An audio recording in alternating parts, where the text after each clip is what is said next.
I got someone pretty awesome with me, especially with the new upcoming Mulan movie. But we have the actual live model for the animated version of Mulan. I mean, she's done way more than that. Don't get me wrong, but I can't help it if I see Mulan. I'm like, okay, I gotta go. I gotta talk to her.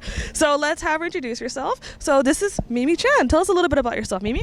Oh, well, hi. Thanks, first of all, for having me on. It's so great to talk to you. And this is actually my first time at San Diego Comic-Con. No. I know. Wait, I know. No. I know. Wait, hold on. It's crazy. Your bio was all about your awesome geekery. I know. And like how much you love Fables, which I love Fables too, by the way. Yes. Wait, this is your first time at a con? I was invited as a guest to MomoCon in 2015. Okay.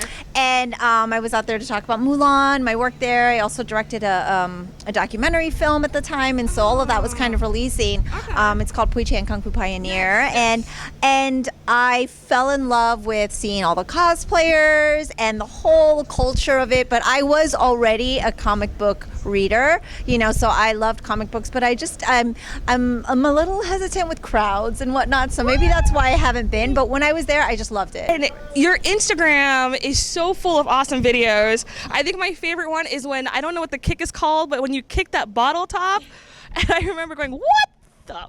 Okay. Tell us about your background, and I believe your specialty is Kung Fu, especially with your father. Yes. And I'm sorry if I'm mispronouncing this. Wah Lum? Okay. Yeah, can you tell us a little bit about Wah Lum? Yeah, so I'm really lucky because my father happens to be a grandmaster of Kung Fu. Like I said, I did a documentary, Pui Chan Kung Fu Pioneer, which is actually on his life, and so how he basically escaped China to come to the U.S. and was one of the first to start teaching Kung Fu on the East Coast, especially to like non-Asians, and really open up the culture. And so I'm just really fortunate that I happen to be born into that. And so I've been doing Kung Fu since I was like 2 or 3 years old, and have been studying ever since, and actually still teach today. So I teach at the Wah Lum Temple in Orlando. That's kind of my full-time gig. Our students are always competing. We went to China last year. They won a bunch of medals, and then we just did an international event a couple weeks ago, and they did really well there. So I'm always really proud of them as a teacher. It's amazing. And so so I teach Kung Fu, and those skill sets and that discipline and that kind of a life skill really is what's led me to so many other amazing things like Disney's Mulan, and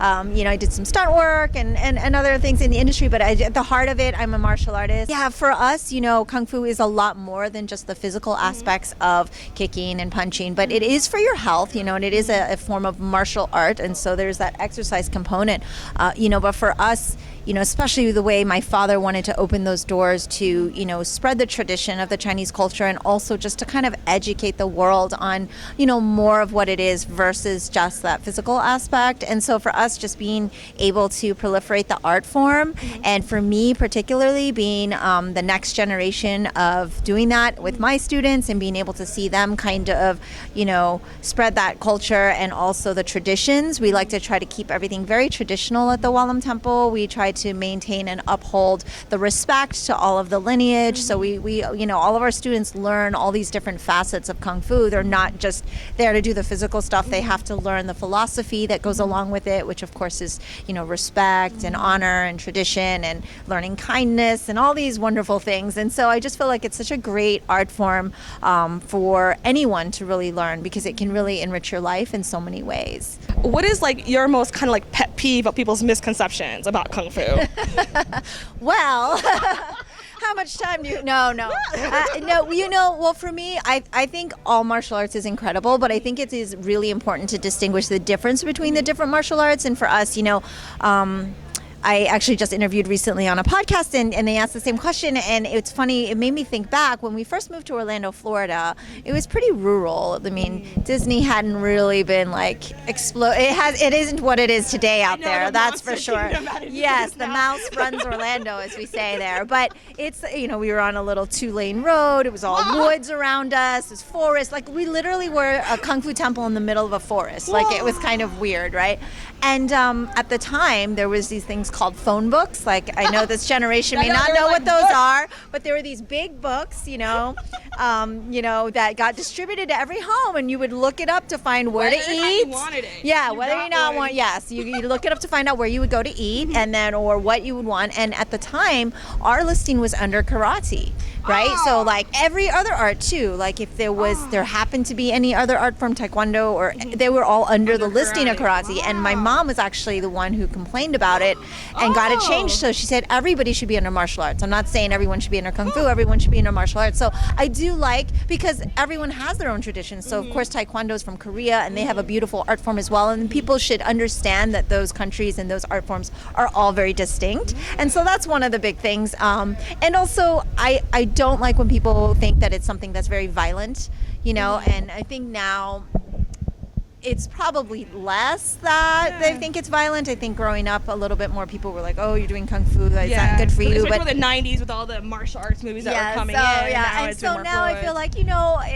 it seems cliche, but even with Mulan or like Kung Fu Panda, like they try to bring out different philosophy for the younger market, but also I think for the general market to understand that there's more to it than the physicality and the fighting aspect. So yes. What are your thoughts about the new upcoming Mulan movie? I'm pretty excited. I'm gonna say I'm really excited. When they first announced it, I was super, super excited and a little bit worried. I'm not gonna lie, because we're all so she means so much to everyone, but especially for me, I have like kind of a little bit of a stake in her character, especially from a martial arts standpoint, because of course I was the model, but I also did all the martial arts video reference, which means I did all the movements. My cousin and I did a lot of the choreography for like all the different sequences you saw with the the I'll make a man out of you sequence and the rooftop fight, and so we tried to make it as authentic as possible, and of course the artist kind of took leeway into how they interpreted that. But for me, I think Mulan is also for the Chinese culture a really important part of our tradition, where obviously there wasn't a talking dragon in the original ballad of Mulan, but Disney had to Disney it, so but I do like the fact that they've decided they were going to take it to a little bit more traditional and do kind of that epic ballad. I am concerned about the martial art aspect. I hope that they keep it nice and clear. I don't like when it's too crazy and wire worky, but I know that they want to please everyone. So but so far the trailer I think looks beautiful. I feel like the cast is beautiful. I love everybody that's been casted. I think it's all like kind of in place, and now just for the execution. And I'm also happy because we had a female director, and I think that makes a big difference in a film that is empowering women and shows the strength of women. And so I think that's probably going to kind of bring it over the edge. And then I would like to dab into your little geek side, because I was super excited about you loving Fables. Any current faves right now in terms of the geek world, in terms of comic books that you're really into at the moment? I'm a big Brian K. Vaughan fan, so I'm loving Paper Girls. I'm excited that they're going to be doing a show on that. Of course, Saga, which we're all waiting on. I also love anything by Greg Rucka, so love Lazarus. A lot of strong woman theme stuff going on. I know. I'm a huge Usagi Yojimbo fan, and Stan Sakai is one of my favorites. I've had him on my podcast as well. So there's just so many, and I feel like, oh no, I'm not going to mention everyone I enjoy, because I do love to read a lot of the comics. And I like to read a lot of the old comics, because I actually like to read things that are completed. So the fact that I'm waiting on Saga and Paper Girls is kind of unconventional, and Lazarus, but yes, I love reading comics. So for sure that your stuff is amazing on the website. Your podcast is amazing. It's a great contribution to the Asian American community out there. So you guys need to go check it out. Otherwise, thank you so much for chatting with us. Thanks for having me.